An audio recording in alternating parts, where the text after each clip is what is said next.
Welcome back to DVC Weekly. This is episode 202. My name is Jason Erpelding. I'm the broker of Buy and Sell DVC. I'm here with Scott Perioli. I'm the owner of DVC-Rental.com and BuyAndSellDVC.com.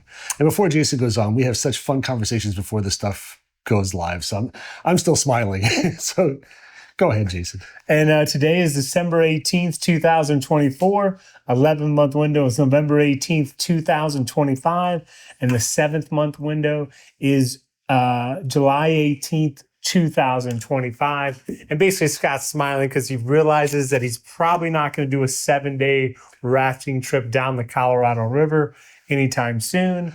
Yeah, so, I was saying that they lost me when they said that when you camp out, there's rattlesnakes there. And then they confirmed my loss when they said you have to poop in a bucket. So I was like, all right, I don't think I'm going to be doing that anytime soon.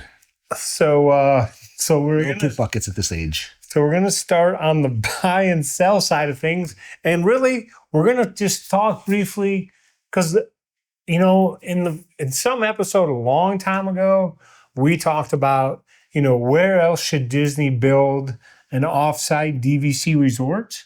Not on the White Rafting Rivers, apparently. But really, at the end of the day, I think that DVC really picked 3 places that, you know, they really, you know, they can't be beat. So you start with Aulani, and now for us Floridians, do we make it to Hawaii on a regular basis? We do not. But the people in California, you know, I feel like I talk to some people and they're going there on the weekend. And it's just like, you know, it's like Scott going to Magic Kingdom on the weekend. They're going to Aulani. So, and of course, I hear only great things about Aulani too.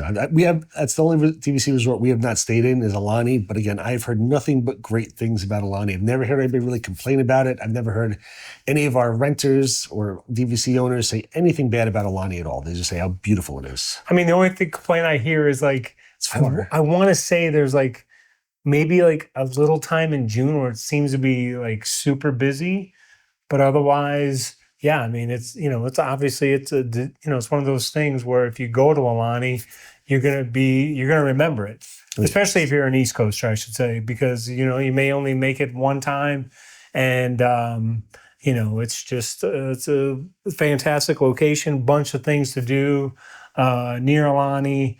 And then, of course, you have Disney's Hilton Head Resort, which, you know, if you're a West Coast person, you say, you know, why would you ever go to Hilton Head? Which I can understand if you're on the West Coast, but you have so many people on the East Coast, so many people in Ohio, you know, other people from the west side of South Carolina. I mean, they love to go to Hilton Head. I was going to say, Cassandra's in South Carolina, Debbie's in Georgia. They're on our team. They absolutely love Hilton Head.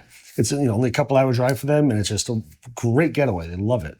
And so, you know, I feel like, you know, and I'm not trying to, I don't want to bash any other place, but like Hilton Head, I'm glad that Disney picked Hilton Head and not like Myrtle Beach, you know. It's a lot more quiet and relaxed in Hilton Head than it is in Myrtle Beach. So, I mean, they picked the right place there.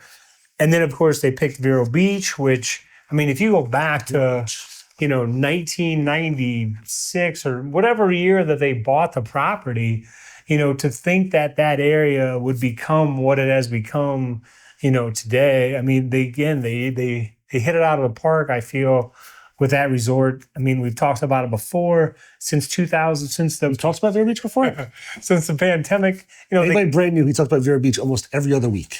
They claim that it's at 100% occupancy since COVID started.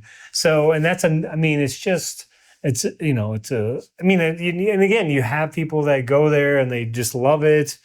And, you know, they go back for all the memories, and people leave stuff in the 4th floor laundry room for other people.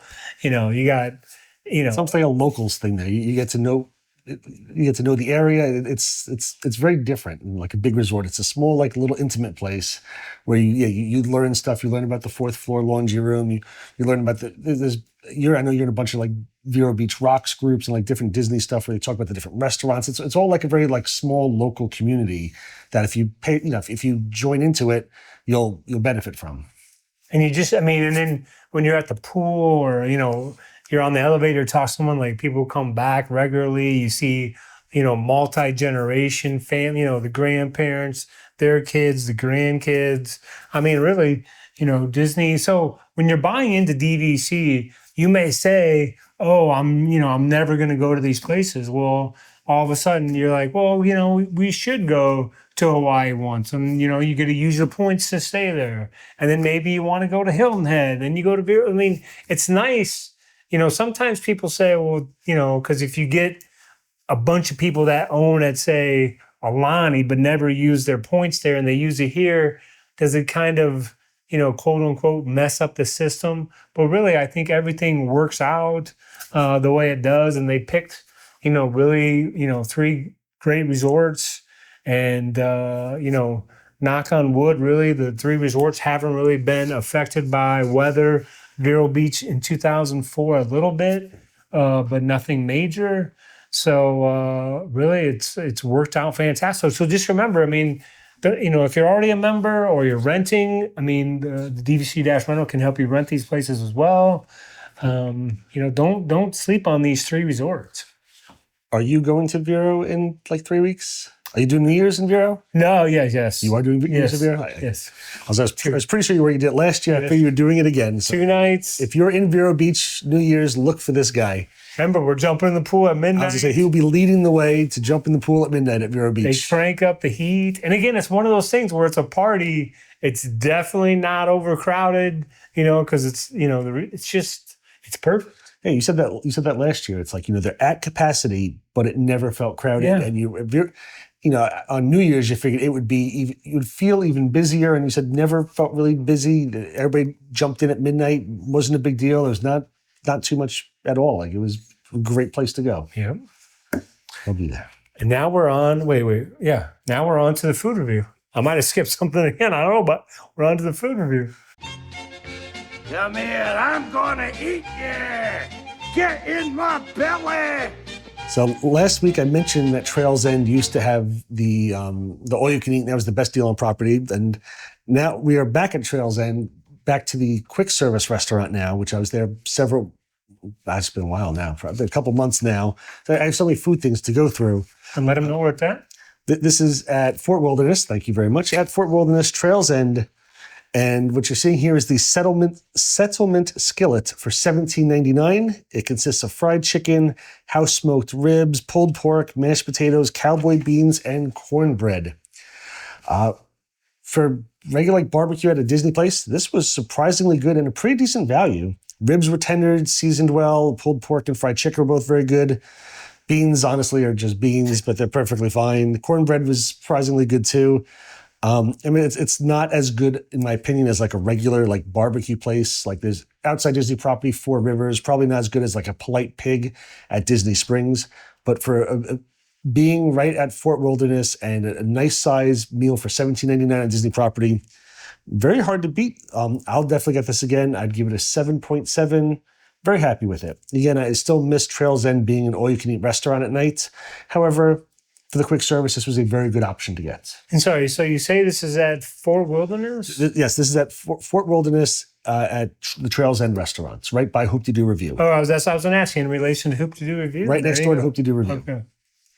And now we're on to the DVC-Rental.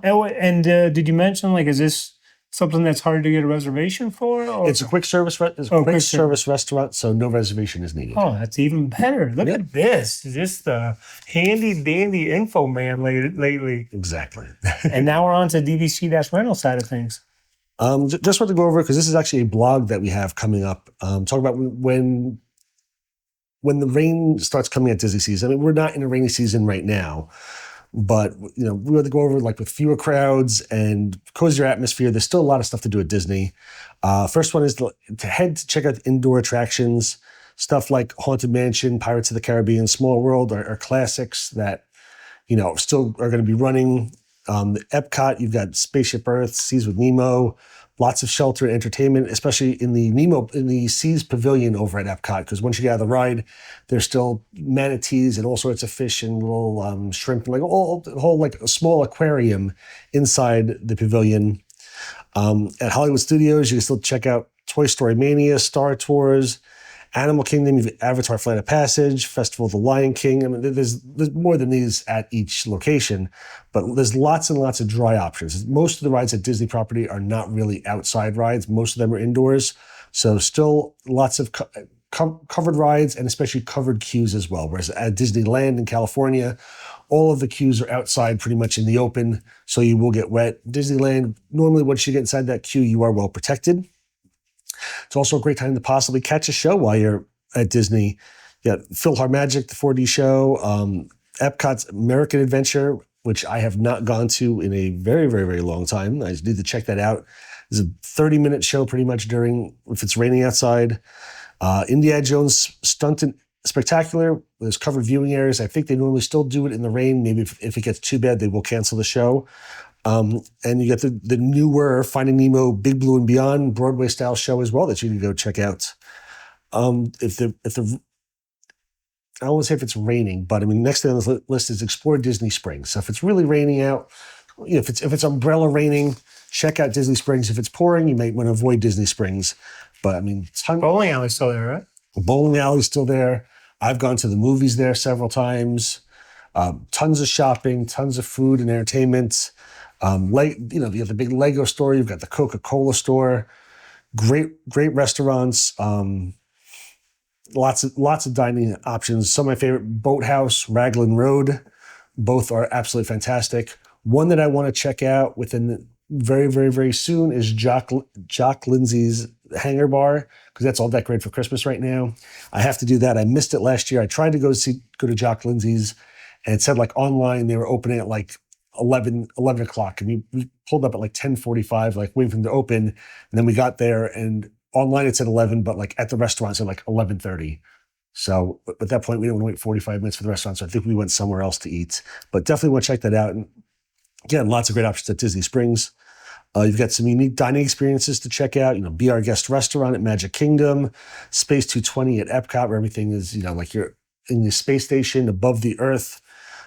Cinderella's Royal Table, Tusker House, like lots of cool themed restaurants. If you're at Disney Springs, you can go back to T-Rex restaurant, Rainforest Cafe. Again, Raglan Road's a great choice also, especially if it's after 4 o'clock and you've got the dancers performing. Absolutely love that. It's also a great time to possibly take a resort break. Go check out some of the other resorts. Grand Floridian, Bay Lake Tower, Animal Kingdom, all have big, fantastic open indoor spaces. You can play pool at Animal Kingdom. You can play pool at Animal Kingdom. Foosball. Foosball. Polynesian has a pretty nice indoor area as well. So lots of fun options also, especially on the monorail. If you would do multiple things, if it starts raining at Magic Kingdom, hop on the monorail, check out the different resorts, stop in their lobbies, grab some food, some snacks, check out some of their items. Or throw in a poncho, grab your umbrella, take pictures with fewer crowds, because a lot of times the parks will empty out. And not only could you have some really great photos with nobody in the background, but that's also probably something you're going to remember. You might not remember a regular day at the parks. You may remember that day when you guys were sitting there at the parks by yourselves and it was raining out and you were just living your best lives. So lots of really good options, again, when the weather is not as great. Typically, again, December, not a rainy season, but you never know what's going to happen. It can rain at any time. So as long as you're prepared, you can always have a great time on Disney property. Yeah. Fantastic. And if you're at Disney's Vero Beach when it rains, they bring all the activities into the huge lobby, and it is a party. And then what do you do with all the paper airplanes? You try to get them stuck in the chandelier. He and his boys are absolutely great at that. They throw the paper airplanes down the lobby, and he's got a tendency to get them stuck in the chandelier, by accident, of course. But yeah, those are good tips on if it rains. But again, it's not rainy season right now. Not at the moment. But hopefully that doesn't start until May. But it's good. It's good because, you can be watching this video any time of the year. Yeah, absolutely. So, right now we're in December. It's about to start being our cool season. I say cool and then possibly cold for, a week or two. We'll see. Last year was cold for a while, but normally since moving here, I've come to notice that normally Orlando will get a cold snap and it lasts about 1 week. So 1 week I've got to wear pants and then I'm back to shorts again. Sounds good. We'll see you next week. Thank you for watching. Have a wonderful day.